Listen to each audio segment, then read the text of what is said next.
നമുക്ക് കല്യാണം കൂടിയിട്ട് വരാം അല്ലേ. ഞാൻ ഏത് ഡ്രസ്സാണ് എടുത്തതെന്ന് ഇപ്പോൾ മനസ്സിലായില്ലേ? ഞാൻ പറഞ്ഞില്ലേ ഷായന എടുത്ത് ആദ്യം വെച്ച ഡ്രസ്സ്, അതാണ് ഞാൻ എടുത്തത്. അപ്പോൾ ഇതാ എല്ലാവരും ഒരുങ്ങി റെഡി ആയിട്ടുണ്ട്. സജനാര ഡ്രസ്സ് അടിപൊളിയായിരുന്നു, കാരണം നല്ലൊരു യെല്ലോ കളറായിരുന്നു. അപ്പോൾ അത് കഴിഞ്ഞിട്ട് ചെറുക്കെന്താ ഒരുങ്ങി ഫോട്ടോഷൂട്ടിൻ്റെ പരിപാടിയാണ്. എന്നിട്ട് ഞാനും ഷാഹിനായും സജനായും മിച്ചുവും ഫാത്തിയും ഫർസാനായും വാപ്പച്ചിയും മാത്രം ഒരു വണ്ടിയിൽ. നമ്മൾ നേരത്തെ ഇറങ്ങിയതിൻ്റെ കാരണം വാപ്പച്ചിക്ക് നേരത്തെ അവിടെ പോയാലേ വേറെ ആരെങ്കിലുമൊക്കെ നമ്മുടെ അടുത്ത ബന്ധുക്കളൊക്കെ വരുമ്പോൾ സ്വീകരിക്കാൻ വേണ്ടിയിട്ടൊക്കെ നേരത്തെ പോകണമല്ലോ. അപ്പോൾ അതുകൊണ്ട് നമ്മൾ നേരത്തെ ഇറങ്ങി. എന്നിട്ട് നമ്മൾ കുറേ സെൽഫിയും പിന്നെ വീഡിയോസും ഒക്കെ എടുത്ത് നമ്മളവിടെ കുറേ നേരമൊക്കെ നിന്ന്, കാരണം വണ്ടി വരാൻ ലേറ്റായി. അങ്ങനെ അതിന് വേണ്ടിയിട്ട് അപ്പോഴേക്കും വണ്ടി വന്ന് പിന്നെ ഇതാ വണ്ടിക്കകത്തിരുന്നുള്ളതായി ഒരു കോപ്രായി വരുന്നു. അപ്പോൾ അതൊക്കെ കഴിഞ്ഞിട്ട് മിച്ചു എവിടെയെന്ന് നോക്കണ്ട, മിച്ചു ഡിക്കിക്കകത്തുണ്ട്. ഇതാ കണ്ടില്ലേ, നമ്മളെവിടെ ചെന്നപ്പോൾ ഡെക്കറേഷൻ പോലും തീർന്നിട്ടുണ്ടായിരുന്നില്ല, കാരണം ഒറ്റ മനുഷ്യരും വന്നില്ല. പക്ഷേ സ്റ്റേജ് ഡെക്കറേഷൻ കഴിഞ്ഞിട്ടുണ്ടായിരുന്നു. അടിപൊളിയായിരുന്നു സ്റ്റേജ് ഡെക്കറേഷൻ. അതാ ഈ വീഡിയോയിലല്ല, ഞാൻ ഇനി വരുന്ന വീഡിയോസിൽ നിങ്ങൾക്ക് കുറച്ചുകൂടി ലൈറ്റൊക്കെ വരുമ്പോഴത്തേക്ക് കാണുമ്പോൾ കുറച്ചും കൂടെ സൂപ്പറായിട്ട് തോന്നും. അടിപൊളി, ഭയങ്കര ഗ്രാൻഡായിരുന്നു. അതാ നമ്മൾ കയറി വരുന്ന സ്ഥലം മുതൽ ഫുള്ള് ഗ്രാൻഡായിട്ടുള്ള ഡെക്കറേഷനായിരുന്നു. അതായത് ഫ്രഷ് ഫ്ലവേഴ്സും അല്ലാത്ത ആർട്ടിഫിഷ്യൽ ഫ്ലവേഴ്സും ഒക്കെ വെച്ചിട്ട് നല്ല സൂപ്പറായിട്ടുള്ള അടിപൊളി ഡെക്കറേഷനായിരുന്നു, ഒന്നും പറയാനില്ല. ഈസി ഇവൻ്റ് എന്ന് പറഞ്ഞിട്ട് ഒരു ഇവൻ്റ് മാനേജ്മെൻ്റ് ആയിരുന്നു, അടിപൊളിയായിരുന്നു. അതായത് നമ്മൾ ഈ ലൈറ്റൊക്കെ വരുമ്പോഴത്തേനും നമുക്ക് ലൈറ്റ് ഇടാണ്ട് തന്നെ നമ്മൾ ഫോട്ടോസൊക്കെ എടുത്തിട്ട്, ഞാനത് ഇവിടെ പിൻ ചെയ്യാം.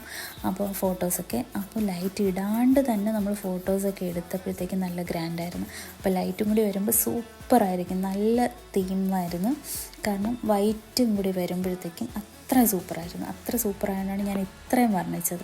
അപ്പം നമ്മൾ പിന്നെ വേറെ ആരും ഇല്ലാത്തത് കൊണ്ട് നമ്മൾ പിന്നെ സ്റ്റേജിൽ വന്ന് കുറേ ഫോട്ടോസൊക്കെ എടുത്ത് പിന്നെ വെയിറ്റ് ചെയ്ത് കഴിഞ്ഞപ്പോഴത്തേക്ക് പെണ്ണ് വന്നിട്ടുണ്ടായിരുന്നു. പെണ്ണിൻ്റെ ലുക്കും സൂപ്പറായിരുന്നു, കാരണം നല്ല അടിപൊളി, ഒരുപാട് ഓവറും അല്ല എന്നാൽ അടിപൊളിയുമായിരുന്നു പെണ്ണിൻ്റെ ലുക്ക്. പാർലറിൽ നിന്ന് ഒരുങ്ങിയിട്ടാണ് വന്നത്, അതുകൊണ്ട് അവിടെ വന്നിട്ട് വേറെ ഒരുങ്ങാനൊന്നുമില്ലായിരുന്നു.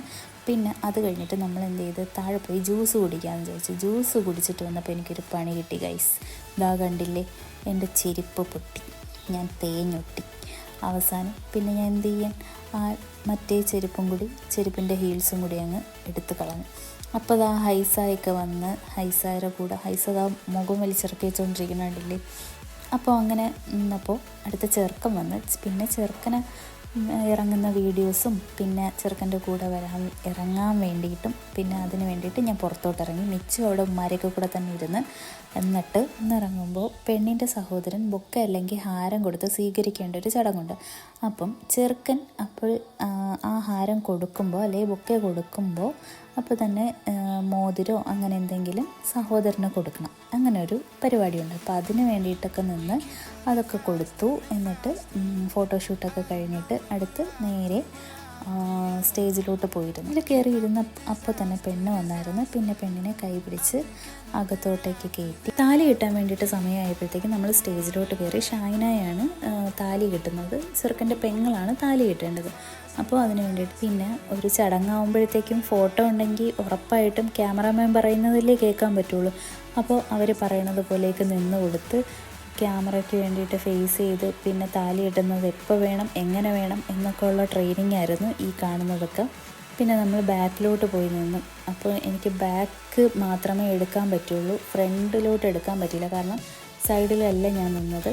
പിന്നെ ഷായിന് ഇങ്ങനെ ആദ്യമായിട്ടാണ്, അതുകൊണ്ട് അതിൻ്റെ ഒരു പേടിയുണ്ടായിരുന്നു, കോമഡിയായിരുന്നു. പിന്നെ ഇങ്ങനെയൊക്കെ നിന്ന് ക്യാമറാമാൻ പറയും പോലെ ഫോട്ടോയൊക്കെ എടുത്ത്. ഞാൻ നേരത്തെ പറഞ്ഞിട്ടുണ്ടായിരുന്നില്ലേ ലൈറ്റ് വരുമ്പോഴത്തേക്കും സ്റ്റേജ് അടിപൊളിയാവുമെന്ന്, കറക്റ്റായില്ലേ? അതായത് ലൈറ്റിൻ്റെ ആ ഒരു സംഭവം വന്നപ്പോഴത്തേക്ക് സ്റ്റേജ് അടിപൊളിയായിരുന്നു.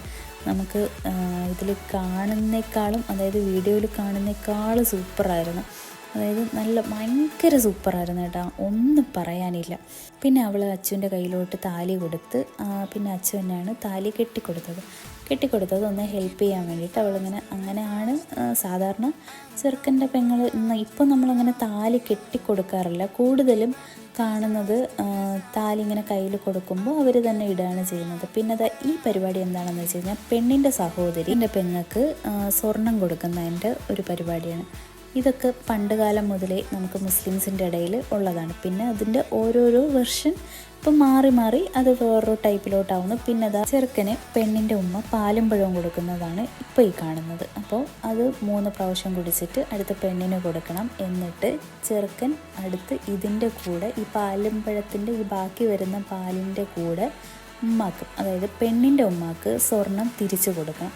ഇതൊക്കെയാണ് ചടങ്ങ്. അപ്പോൾ അതിന് വേണ്ടിയിട്ട് ഷാഹിന സ്വർണം കൊടുത്തു, അത് തിരിച്ച് ഉമ്മാരെ കയ്യിലേൽപ്പിച്ചു. പിന്നെ ഇതാ ഇതെല്ലാം കഴിഞ്ഞപ്പോഴത്തേക്കും അടുത്ത് ഹാരം ഇട്ടപ്പോഴത്തേക്കും ഇതാ ഇങ്ങനെ ഫുൾ ലൈറ്റും അടിപൊളിയായിരുന്നു. ഞാൻ പറയണ്ടല്ലോ, കണ്ടാൽ തന്നെ അറിയാം. ഇതാണ് ഷാഹിനക്ക് കിട്ടിയ സ്വർണം, അതായത് ഒരു റിങ്ങാണ് കിട്ടിയത്. പിന്നെ അതാ മിച്ചു ഹൈസായി എടുത്ത് വെച്ചുകൊണ്ടിരിക്കുന്ന പരിപാടിയാണ് കണ്ടത്. പിന്നെ അതാ 2 ടിൻസിനെ കണ്ട, അവർക്ക് രണ്ടും ഒരുപോലെ ഇട്ടതുകൊണ്ട് ഫോട്ടോ എടുക്കാൻ വേണ്ടിയിട്ട് വന്ന് നിൽക്കുന്നതാണ്. പിന്നെ അടുത്തെന്തായിരിക്കും, തീറ്റി അല്ലേ. അപ്പോൾ അതിന് വേണ്ടിയിട്ട് ബൊഫെ ആയിരുന്നു. പക്ഷേ സത്യം പറഞ്ഞാൽ ഈ ബൊഫെ അത്ര അടിപൊളി പരിപാടിയല്ല കേട്ടോ. അത് ഭയങ്കര മെനക്കേടുള്ള പരിപാടിയാണ്. ഒന്നാമത് അടുത്തതെന്ന് വെച്ച് കഴിഞ്ഞാൽ ഫുഡും ഒരുപാട് വേസ്റ്റാവും. അതൊക്കെ പോട്ടെ, നമുക്കിങ്ങനെ വലിയ അന്താരാഷ്ട്ര കാര്യങ്ങളൊന്നും പറയേണ്ടതാ. ഫർസാന കേജിയിൽ നിന്ന് കുറച്ച് പൂക്കൾ എടുത്തുകൊണ്ട് വന്നതാണ്. അതൊക്കെ വാടിപ്പോയി കേട്ടോ. ഫ്രഷ് ഫ്ലവർ ആയതുകൊണ്ട് വാടിപ്പോവും. മറ്റേ ആർട്ടിഫിഷ്യൽ ഫ്ലവർ എടുക്കാണ്ടിരുന്നാൽ മതിയല്ലോ, അതല്ലേ അവർക്ക് റീയൂസ് ചെയ്യാൻ പറ്റണത്. ഇതവൾ സൈഡിൽ നിന്ന് എടുത്തുകൊണ്ട് വന്നതാണ്. നല്ല ഫ്രഷ് ഫ്ലവർ എല്ലാം ഇങ്ങെടുത്തിട്ട് എല്ലാം കുറച്ചെടുത്തിട്ടുണ്ടായിരുന്നു. പിന്നെ അടുത്ത് വീണ്ടും കുറച്ച് ഫോട്ടോയൊക്കെ എടുത്ത്. പിന്നെ ഇത് ഈ സെലിബ്രിറ്റി നിങ്ങൾക്കറിയാവോ? ഇത് പത്തരമാറ്റ് സീരിയലിലുള്ള ഒരു ആക്ട്രസ്സാണ്. അത് അച്ഛൻ്റെ ഫ്രണ്ട് ആണ്. അപ്പം അങ്ങനെ വന്നതാണ്. ഈ സെൻറ്ററിൽ നിൽക്കുന്നതാണ് കേട്ടോ. പിന്നെ അത് കഴിഞ്ഞത് ഇതിലും ഉണ്ട് 2 സെലിബ്രിറ്റീസ്. അത് ആരാണെന്ന് നോക്കിയിട്ട് നിങ്ങളൊന്ന് പറയേ, കമൻ്റ് ഇട്ടാൽ മതി. ഇതിൽ വേണമെങ്കിൽ ഒരു ക്ലൂ തരാം, റെഡ് ഇട്ടേക്കുന്നവരാണ്. പിന്നെ അത് കഴിഞ്ഞിട്ട് വീണ്ടും ചെറുക്കൻ്റെ പെണ്ണിൻ്റെയൊക്കെ സെൽഫിയൊക്കെ എടുത്ത്, പിന്നെ നമ്മൾ വീണ്ടും കുറച്ച് ഫാമിലി മാത്രം നിന്ന് കുറച്ച് ഫോട്ടോസൊക്കെ എടുത്ത് എല്ലാം കഴിഞ്ഞ് നമ്മളിതാ തിരിച്ച് വീട്ടിലോട്ട് പോകുന്നു. അപ്പോൾ ഇത്രയും ദിവസത്തെ കല്യാണമേളം ഇന്നത്തോടുകൂടി കൊട്ടിക്കലാശമായി. അപ്പോൾ ഓക്കെ, ബൈ.